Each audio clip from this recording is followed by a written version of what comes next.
Dando sequência ao nosso estudo da doutrina de Deus, nós estaremos agora falando a respeito dos atributos incomunicáveis, né?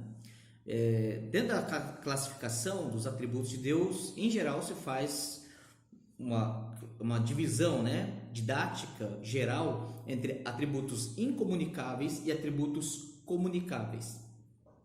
Os incomunicáveis são aqueles atributos que somente Deus tem, né? Ou seja, de uma forma que somente Ele tem, não o homem. Os atributos comunicáveis são aqueles que fazem parte, que foram passados, foram comunicados ao homem na criação, de modo que Deus fez do homem a sua imagem e semelhança, e estes atributos fazem com que o homem se pareça com Deus em muitos aspectos, né? Dentro do nosso assunto, então, atributos incomunicáveis, nós começaremos com o atributo espiritualidade, né? Ou como na história tem se falado de unitas simplicitas, né? Então, assim, a unidade simples de Deus, ou seja, que Deus é espírito. O breve catecismo de Westminster, na pergunta de número 4, traz a seguinte pergunta: o que Deus é? Resposta: Deus é espírito, infinito, eterno e imutável de seu ser, sabedoria, poder, santidade, justiça, bondade, verdade. Então, no breve catecismo de Westminster, você tem a primeira declaração dos atributos incomunicáveis: Deus é espírito, infinito, eterno, imutável. Então, nesse sentido, somente Deus é, né? Então, Deus na sua constituição, Deus no seu ser, Deus na sua essência divina, somente Ele é espírito, infinito, eterno e imutável em seu ser. Mas Ele comunica outros atributos, né? De modo que Ele faz com que o homem se torne a sua imagem: sabedoria, poder, santidade, justiça, bondade e verdade. Que, obviamente, esses atributos se perdem na queda do homem, porque o homem deixa de ter a sabedoria e o conhecimento perfeito de Deus, deixa de ter o poder volitivo, e aí ele se torna escravo do pecado. Ele deixa de ter santidade, ele se torna impuro, imundo. Ele deixa de ter justiça e se torna iníquo. Ele deixa de ter bondade, ele é naturalmente perverso e mau, seus pés são velozes para derramar sangue, e deixa de ser verdade, porque o homem deixa de refletir verdadeiramente aquilo que ele é, e o pecado torna a vida sem sentido, torna a vida mais próxima aos animais, quando, por exemplo, o salmista diz: não sejais como o cavalo e a mula, que precisam de freios para domá-los, né? Então, a imagem de Deus, ela é perdida. Dentro do nosso assunto, então, sobre Deus ser espírito, a Confissão de Fé de Westminster, no capítulo 2, né? Confissão de Fé de Westminster, capítulo 2, parágrafo 1, nós temos a seguinte declaração de Deus, capítulo 2, de Deus e da Santíssima Trindade: há um só Deus vivo e verdadeiro, o qual é infinito em seu ser e suas perfeições. E aí vem aqui o que nos interessa, a declaração quanto a Deus ser espírito. Ele diz: Ele é um espírito puríssimo, invisível, sem corpo, membros ou paixões, né? Então, Deus é um espírito puríssimo, invisível, sem corpo, membros ou paixões. Essa é a declaração confessional que nós temos, tanto na pergunta de número 4 do breve catecismo, quanto também na pergunta, na declaração do capítulo 2, parágrafo 1 da Confissão de Fé de Westminster, né? Então, o que nós precisamos, por que nós precisamos crer que Deus é espírito, né? Qual a importância, então, de crermos que Deus é espírito? Então, em primeiro lugar, é necessário que nós creiamos que Deus é espírito, porque se ele não fosse espírito, ele não seria infinito, né? Somente alguém que não tem corpo, somente alguém que não tem membros ou paixões, é alguém que pode estar de forma infinita presente em todo lugar, né? Deus é infinito em tudo que Ele é. Deus é infinito em todos os seus atributos. Deus é infinito em sua presença. Deus é infinito no seu conhecimento. Deus é infinito nas suas perfeições.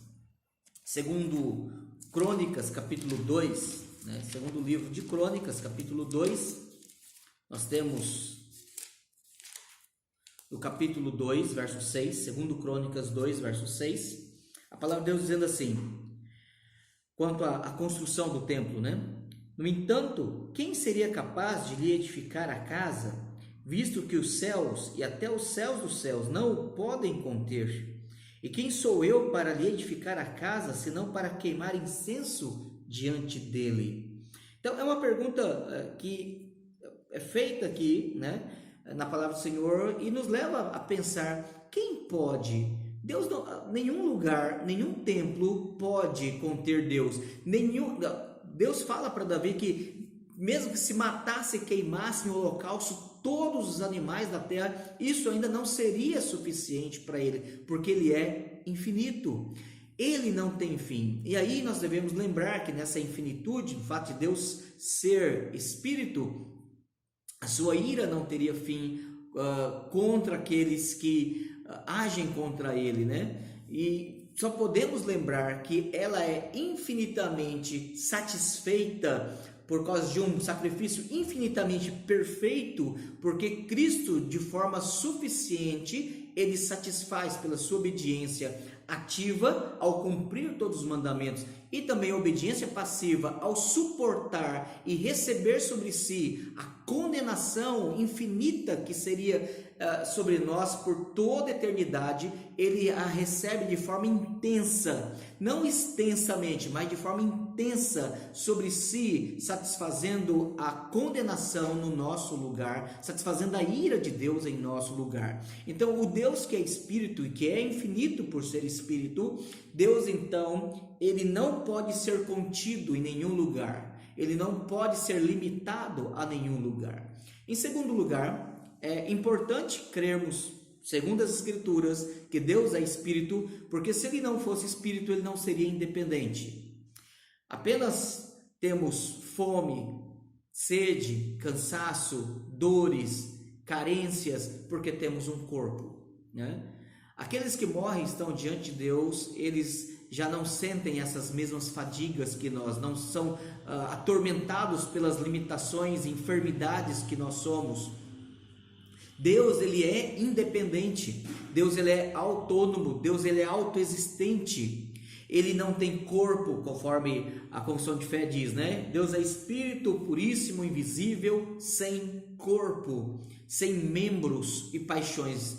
Quando a Bíblia usa a linguagem de os olhos do Senhor estão em todo lugar, porque a mão do Senhor, a boa mão do Senhor estava sobre ele, né? Porque os seus pés, né? Porque a terra é o extrato dos seus pés, Isaías 40. Então nós devemos lembrar que estas figuras de linguagem, ou chamada antropomorfismo, ou são figuras da forma humana ou de membros humanos atribuídos a Deus, que na verdade descrevem ou se referem a atributos de Deus. Stephen Charnock, um puritano do século XVII, que escreveu um livro chamado acerca da existência, discursos da existência e dos atributos de Deus. Ele diz que os olhos de Deus se referem então à sua onisciência, a boca de Deus se refere à sua palavra, os ouvidos de Deus e os olhos de Deus à sua onisciência, né? A mão de Deus à sua onipotência. Então a Bíblia, ela usa essa forma humana ou menção de membros humanos para se referir aos atributos e às ações de Deus, mas Deus não tem corpo. Deus, ele é espírito puríssimo, invisível e sem corpo. Deus é independente. Deus, ele não tem fome, Deus não sente dor, Deus não tem fraqueza. Então a Bíblia fala desta autonomia, desta soberania de Deus. Isaías, capítulo 44, verso 6. Isaías 44, verso 6. A palavra de Deus diz assim: assim diz o Senhor, Rei de Israel, seu Redentor, o Senhor dos exércitos: eu sou o primeiro e eu sou o último, e além de mim não há Deus. A ideia de extensividade. Ninguém existe antes de Deus, ninguém existe depois de Deus, e ninguém existe além de Deus, porque Ele é todas as coisas. Ele está presente em todas as coisas subsistem nele. E para sermos mais específicos, Colossenses capítulo 1,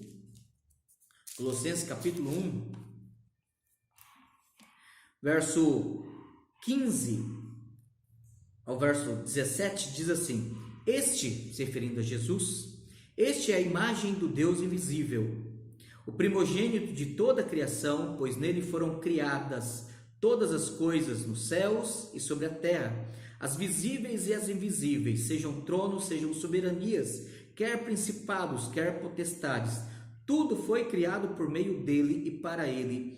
Ele é antes de todas as coisas e nele tudo subsiste. Mas ele não depende de nada.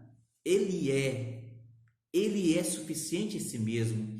Ele não tem carências. Deus não precisa ser alimentado. Deus não tem fome. Deus não tem cansaço. Pelo contrário, ele é a fonte de toda energia, de todo poder, da preservação de tudo que existe, porque ele é antes de todas as coisas e nele tudo subsiste, diz o apóstolo Paulo aqui em Colossenses capítulo 1, verso 17. Deus, ele é independente, porque ele é espírito. Nada pode contê-lo, nada pode impedi-lo, nada pode limitá-lo, nada pode torná-lo exausto naquilo que ele faz. Deus não se cansa, Deus não se fadiga, Deus não pode ser limitado pelo homem ou por qualquer outra coisa. Em terceiro lugar, é importante crermos que Deus, ele então é espírito, porque ele é imutável. A palavra de Deus, então, ela sempre fala que Deus é o mesmo ontem, hoje, sempre, que Deus, ele é eternamente o mesmo. Mas nós devemos lembrar que a imutabilidade de Deus tem a ver com, primeiro, o seu ser. E a imutabilidade de Deus, ao falar do seu ser, significa que o amor dele nunca aumenta e nunca diminui, a ira dele nunca aumenta e diminui. Deus não muda, Deus não melhora, Deus não enfraquece, Deus não envelhece, Deus não desgasta, Deus não tem dificuldades no exercício, Deus não tem intensidade maior ou menor. Deus, ele é perfeitamente sempre aquilo que ele é, em tudo que ele é, imutavelmente aquilo que ele é, porque ele é espírito. Então, o Deus que é espírito, ele também é imutável. Ele é imutável também no seu decreto. Aquilo que ele decretou acontecerá. Aquilo que ele determinou antes da fundação do mundo, historicamente se realizará. Então, Deus é espírito e ele está acompanhando, desenvolvendo, realizando toda a sua obra decretada antes da fundação do mundo. Em quarto lugar, é importante nós crermos também que Deus é espírito pelo fato dele ser onipresente. O profeta Jeremias, capítulo 23, verso 24. Jeremias 23, verso 24. E ele diz assim: acaso sou Deus apenas de perto, diz o Senhor, e não também de longe? Acaso sou Deus apenas de perto, diz o Senhor, e não também de longe? Deus, ele é o mesmo Deus. A nossa percepção, o nosso pecado, a nossa ignorância, às vezes nos leva a pensar que Deus está longe. A nossa incapacidade de compreender a vontade, a presença, o poder de Deus pode, por vezes, obscurecer-nos o entendimento e limitar-nos na nossa compreensão do modo como Deus cuida, age e interage conosco. Mas Deus sempre está presente em todo lugar. E Ele só pode fazer isso porque Ele é Espírito. Então, os atributos de Deus, eles são interrelacionados. E todos eles, de fato, são manifestações da sua espiritualidade. Deus é Espírito, puríssimo, invisível, sem corpo, membros ou paixões. Deus, Ele é. Mas nós podemos ainda pensar que Deus, Ele é Espírito, porque, na verdade, ao pensarmos que Deus é Espírito, como nós vimos lá em Colossenses capítulo 1, né? Colossenses capítulo 1.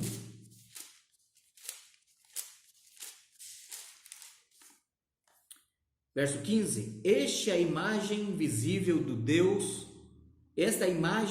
do Deus invisível. Deus, ele é invisível. Deus, na sua divindade, Pai, Filho e Espírito Santo, ele é invisível. Nós não podemos ver Deus. Nós não podemos ver Deus porque ele é Espírito. Mesmo aqueles que morrem e agora estão no céu pela graça do Senhor, eles somente podem contemplar o Filho por causa da sua humanidade. Mesmo quando nós passarmos pelo dia do juízo, quando nós ressuscitarmos e tivermos um corpo perfeito e glorificado, e estivermos habitando no novo céu e nova terra para toda a eternidade, lá nós também não poderemos ver o Pai e o Espírito Santo. Nós somente poderemos ter acesso ao Pai e ver a glória do Pai pela beleza na glória revelada no Cristo, no nosso Senhor Jesus, que estará lá ainda e eternamente com o seu corpo glorificado, com a sua humanidade glorificada. Então nós não poderemos também, mesmo no novo céu e nova terra, nós não poderemos ver Deus, porque ele é invisível, porque ele é Espírito e ele continuará sendo Espírito, né? Em segundo lugar, nós devemos lembrar que 1 Timóteo capítulo 1, verso 17, a palavra de Deus diz assim: assim ao Rei eterno, imortal, invisível, Deus único, honra e glória pelos séculos dos séculos. Amém. Nós devemos lembrar também que a palavra de Deus diz que Deus, que é Espírito, também é imortal. Há um sentido que Deus somente ele é imortal. Os homens não podem morrer, a alma deles, como os anjos não podem também morrer, os demônios também não podem morrer, porque Deus os criou intrinsecamente existentes. Eles não serão aniquilados. Existe uma heresia chamada aniquilacionismo, que ensina que no dia do juízo, aqueles que não receberem graça para a salvação, eles terão o seu espírito aniquilado, eles serão extintos, eles deixarão de existir. Inclusive, por implicação, essa heresia, ela ensina que não há lago de fogo, não haverá inferno, né?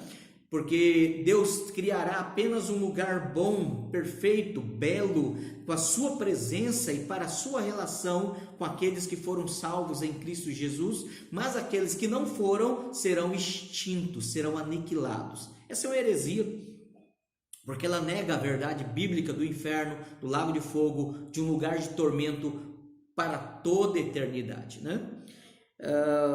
Nós devemos lembrar aqui que 1 Timóteo, capítulo 1, verso 17, diz que Deus ele é Rei imortal. Deus é imortal, Pai, Filho e Espírito Santo, de um sentido distinto.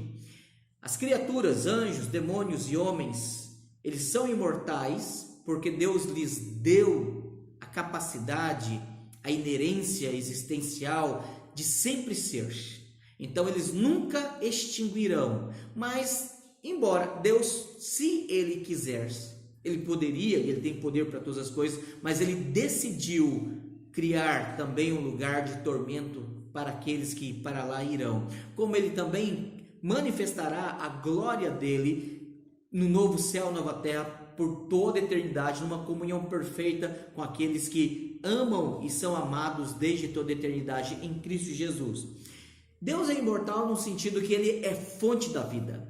Então nele não existe fonte de morte. Deus não pode perecer, Deus não pode diminuir a sua força, né? Deus não pode diminuir a sua vitalidade. Deus é vida, Deus é fonte de vida, Deus, dele procede as fontes da vida. Então Deus é imortal nesse sentido único, diferente de todas as suas criaturas.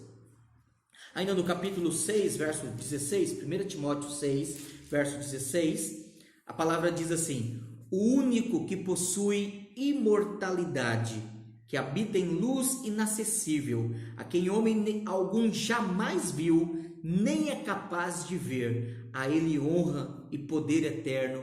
Amém. Vejam novamente, verso 16: o único que possui imortalidade, que habita em luz inacessível, a quem homem algum jamais viu, nem é capaz de ver, no seu ser, na sua glória. Todas as vezes que Jesus, na antiga aliança, e ele se manifesta como Filho do Homem, como Anjo do Senhor e outras formas, outras chamadas cristofanias, ou seja, manifestações do Filho de Deus na antiga aliança antes da encarnação, obviamente ele assumiu forma humana, ele assumiu aparência, mas não era a natureza humana ainda, porque a natureza humana ele somente assume a partir da encarnação, da concepção virginal. Mas estas manifestações são modalidades revelacionais, elas de fato não expressam aquilo que Deus é nas cristofanias, mas apenas é uma acomodação, uma forma de Deus adaptar-se para falar ao homem, para se relacionar com o homem e revelar-lhe a palavra dele. Então estas visões, essas manifestações veterotestamentárias não expressam aquilo que Deus é. Por isso que Timóteo recebe da palavra do Senhor, da parte de Paulo, dizendo: o único que possui imortalidade, a quem homem algum jamais viu, ou seja, porque Deus é espírito, nem é capaz de ver. Mesmo nós glorificados, no novo céu e nova terra, como eu acabei de dizer, nós seremos capazes de ver a Deus conforme Ele é na sua glória. Mas nós poderemos ver o nosso Senhor Jesus glorificado e isso nos bastará. Isto será suficiente para nós. Mas Deus não possui forma, né? A Bíblia deixa de forma muito clara sobre isso. João capítulo 5, Evangelho de João capítulo 5, verso 37. O Pai que me enviou, esse mesmo é que tem dado testemunho de mim. Jamais tendes ouvido a sua voz, nem visto a sua forma. Porque Deus não tem forma. Ele não pode ser visto em forma, porque Deus não tem forma. Deus é espírito. Deus não tem um corpo, Deus não tem contornos, Deus não tem limites. Aquele que é espírito e espírito invisível, espírito imutável, onipresente, e ele é eterno, ele não tem forma. Então Deus não pode ser visto. Em que aspecto prático nós podemos então aplicar a doutrina da espiritualidade de Deus, ou o fato de Deus ser espírito? João 4, verso 24, o Senhor Jesus, conversando com a mulher samaritana, ele disse: em verdade vos digo, quem ouve a minha palavra e crê naquele que me enviou tem a vida eterna, e não entra em juízo, mas passou da vida eterna, da vida para a morte. Eu li o capítulo 5, o capítulo 4, verso 24. Deus é espírito, e importa que os seus adoradores o adorem em espírito e em verdade. Deus é espírito, importa que os seus adoradores o adorem em espírito e em verdade. Nós devemos então ponderar que o fato de Deus ser espírito exige de nós um padrão de adoração.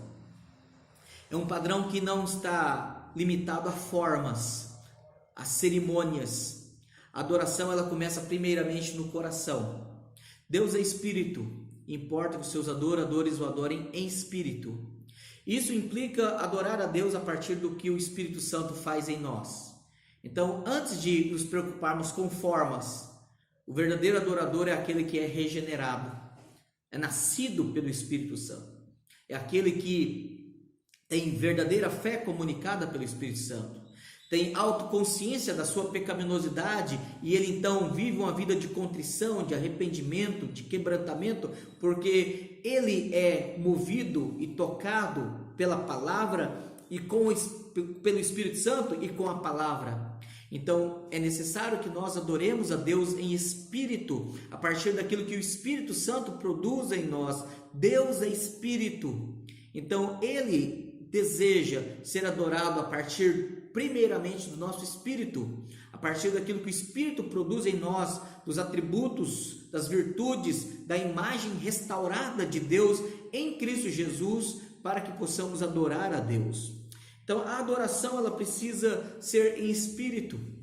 Então essa é a primeira implicação. Em segundo lugar, o fato de Deus ser espírito significa que nós podemos não somente adorá-lo em todo e qualquer lugar, ao mesmo tempo, em diferentes situações, mas nós podemos orar a Ele. Nós podemos orar a Deus de forma vocal, falando, materializando nossos pensamentos, nossos sentimentos, nossas necessidades, nossas intenções em palavras, mas nós podemos também orar em espírito, em silêncio, nós podemos clamar a Deus, nós podemos em diferentes situações, diferentes lugares, ao mesmo tempo, em diferentes pessoas, porque Deus é espírito, Deus não pode ser limitado, Ele é Deus de perto, Ele é Deus de longe, Deus é espírito.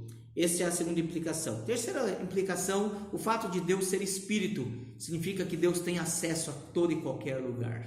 Deus é espírito e Ele pode então, numa relação de compatibilismo, Deus pode ter acesso à nossa mente, Deus está em, com e através de todas as coisas, inclusive através de nós.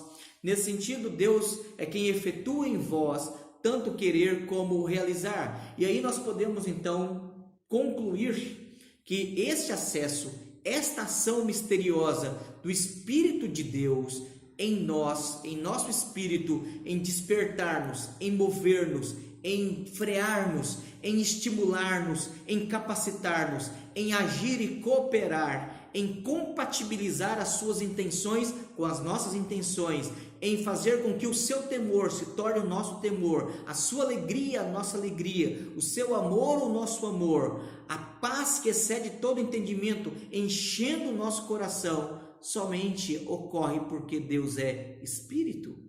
Então, é por esse motivo que nós cremos, encerrando, que Deus é Espírito, puríssimo, invisível, sem corpo, membros ou sem paixões. Deus não pode ser limitado, Deus não pode ser frustrado, Deus não pode ser impedido, porque Ele é Espírito, Ele tem acesso, Ele tem poder, Ele é aquele que é indivisível, imortal, invisível e não possui forma. E Ele deve ser adorado conforme Ele é. Que Deus nos abençoe. Amém.